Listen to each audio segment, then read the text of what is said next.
Hop hop tykkää hassutella, myös hyppiä ja pönsähdellä. Hop hop siipiään räpyttelee, ja piiloutua osaa se myös. Kukkuu!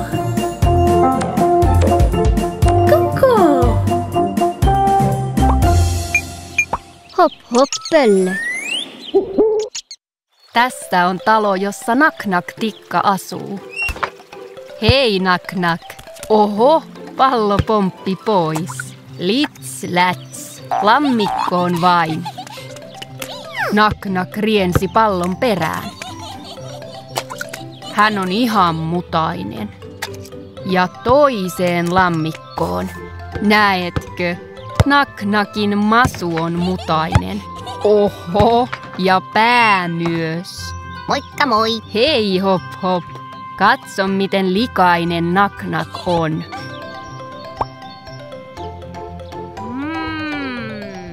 Voi ei, on kylvyn aika.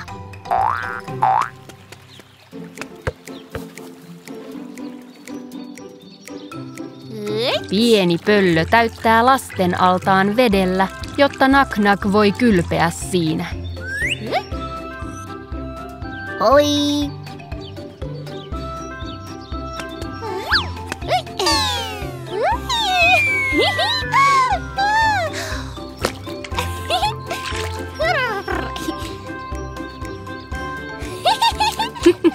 Nak-Nak pitää kylvystä. Hei hei! Hei! Hop Hop leikkii piilosta kaverinsa kanssa. Mutta mitä tämä on? Mitä pulloissa on? Saippua! Niin tietenkin. Lika puhdistuu saippualla. Paljon saippuaa.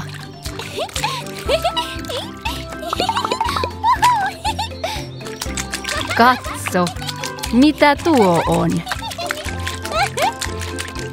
Vaahtoa! Lisää ja lisää vaahtoa. Pieniä kuppeja.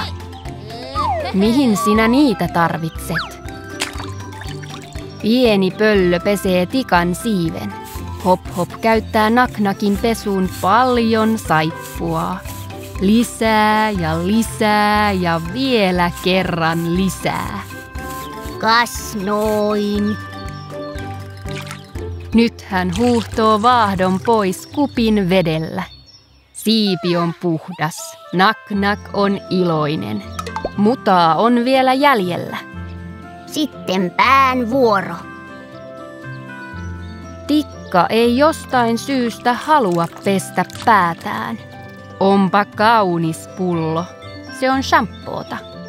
Sitä käytetään pään pesuun. Hop Hop ottaa shampoota ja tekee vaahdosta pallon.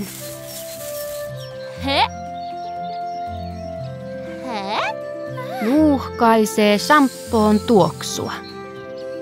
Ihanaa, eikö vain? Nak-Nak on valmis pään pesuun. Hei! Hiero, hiero. Päässä on nyt paljon vaahtoa. Tikka pesee oman päänsä. Se on tosi hauskaa.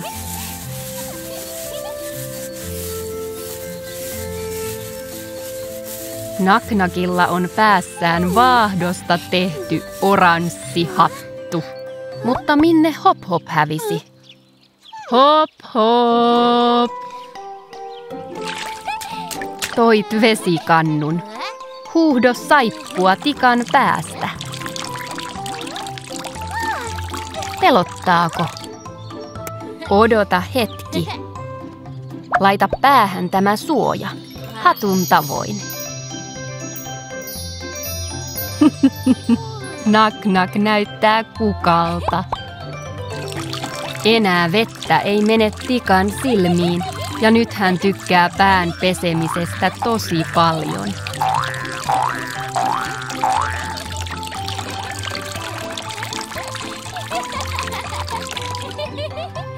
Viimein puhdasta Nak-Nak.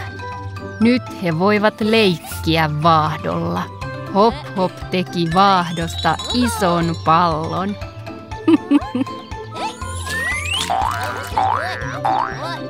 Hei hei, puhtaat pikkulinnut.